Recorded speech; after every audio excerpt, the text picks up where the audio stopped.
وكما دجال لقضاء يكوهد لدونا واصلية الماميسا وامحي حكمة كجرت إنا القرآن كاللغو شيء دجال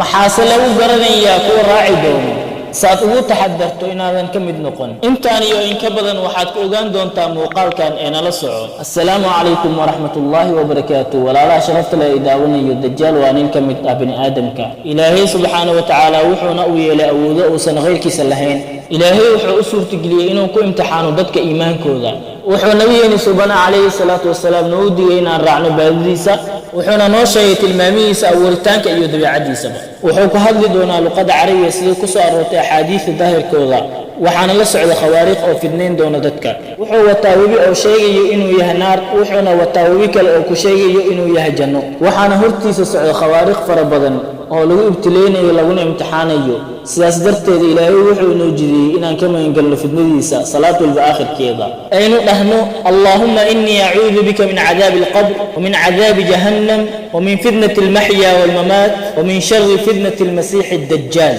دجال ومدك عورا إشي سمدك أما لا إندي سأنتو حسن وحاوه قرن كافر وقف كستو نعب ومؤمن أو آخرينيو ها ومد أقنيها وعالم أما مد عامي أهبا تنوى رحمة إلهي أوية لقفك مؤمن كائنو كقرت سيئا لغو خيانين رسول كان سبحانه عليه الصلاة والسلام وحيري أيصب بلا ورست آدم إلا قيام الساعة مجر أرنك مسيح الدجال وحكوين دجال في الندي سوى أيوين تهي بل صحة ماذا كجرت إن القرآن كلغو شيء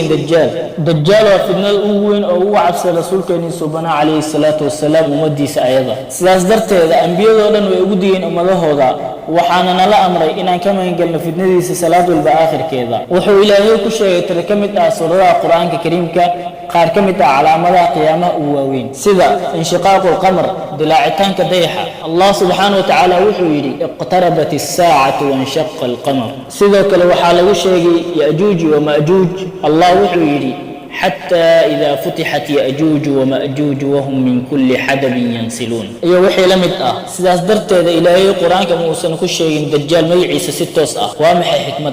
تاسي وحالة لها أرمو متكوذي وحالة شيء إلهي هذا الكيساء يوم يأتي بعض آيات ربك لا ينفع نفسا إيمانها لم تكن آمنت من قبل رسولك سبحانه عليه الصلاة والسلام وحيري سدح حديث صبحا لا ينفع نفسا إيمانها لم تكن آمنت من قبل صبحتان كالدجال دابدا يقرح إني كسر بعد ماشي ودعيسي مد لبعض وحي إشارة كل عيسى وديتان كالنبي عيسى عليه السلام وإن من أهل الكتاب إلا ليؤمنن به قبل موته وفي قوله ولما ضرب ابن مريم مثلا إذا قومك منه يصدون وقالوا آلهتنا خير أم هو ما ضربوه لك إلا جدلا بل هم قوم خصمون إن هو إلا عبد أنعمنا عليه وجعلناه مثلا لبني إسرائيل ولو نشاء لجعلنا منكم ملائكة في الأرض يخلفون وإنه لعلم للساعة فلا تمترن بها واتبعون هذا صراط مستقيم وحا صحا إنه عيسيها نينك دلي دون الدجال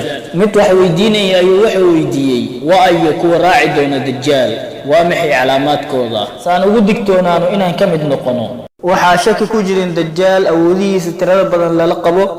fidnadiisa kala nooca ah iyo isticmaalkiisa habab kala duwan si dadka u dhumiyo iyo ujeeditaanka ujeedada inay raacaan dadka ay rumeeyaan ilaahnimadiisa waxaana shaki ku jirin arrinkan inay fidnoowaan tira dadka kamid ah oo ay ku raacayaan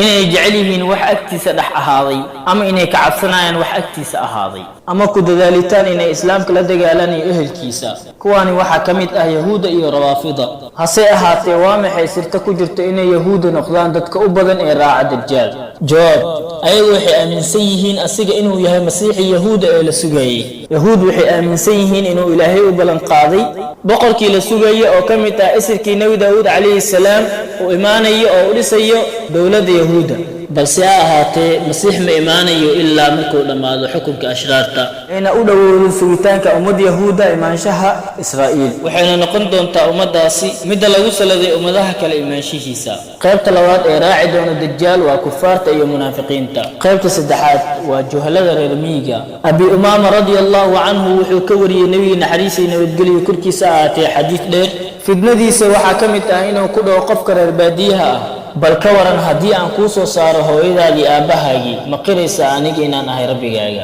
wuxuu dhahayaa shaydaanka ayaa wuxuu u suuraynayaa suuradda hooyadiisii aabbihiisa waxay ku dhahayaan wiilkaygiiu raac waa rabbigaaga qaybta afraad kuu raaci doono dajaal waa qolo aad wejiyadoodii aad moodo gaashaan la dubeeyey abibakar waxaa laga wariyey allah ka raali noqdee inuu nebiga sala allahu calayhi wasallam yidhi dajaal wuxuu ka soo bixi doonaa qorax ka soo baxa ee dhulka la yidhaahdo khuraasaan waxaa raaci doono qolo wejiyadoodii aad moodo gaashaan la dubeeyo oo kale qaybta shanaad ee raaci doono dajaal waa dumarka halka rasuulkeennii suubanaa calayhi salaatu wasalaam uu ka yidhi dajaal wuxuu ku soo degi doonaa sabkhadan sabqa waa bannaanka magaalada madiino kuwa u soo bixi doono waxaa ugu badan dumarka ilaa ninka ugu laabanayo qofka uu jecel yahay hooyadiisa gabadhiisa walaashiisa in adeertiisa wuxuuna ku xirayaa gaashaan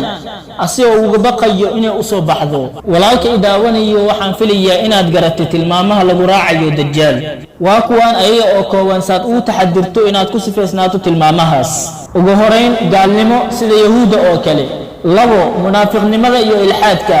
3 jahliga iyo in laga fogaado cilmiga sida reer miyiga oo kale 4 jeclaanshaha adduunyada iyo in lagu fidnoodo adduunyada sida haweenka oo kale ugu dambeyn waxaan ilaahay ka magangelaynaa dajaal fitnadiisa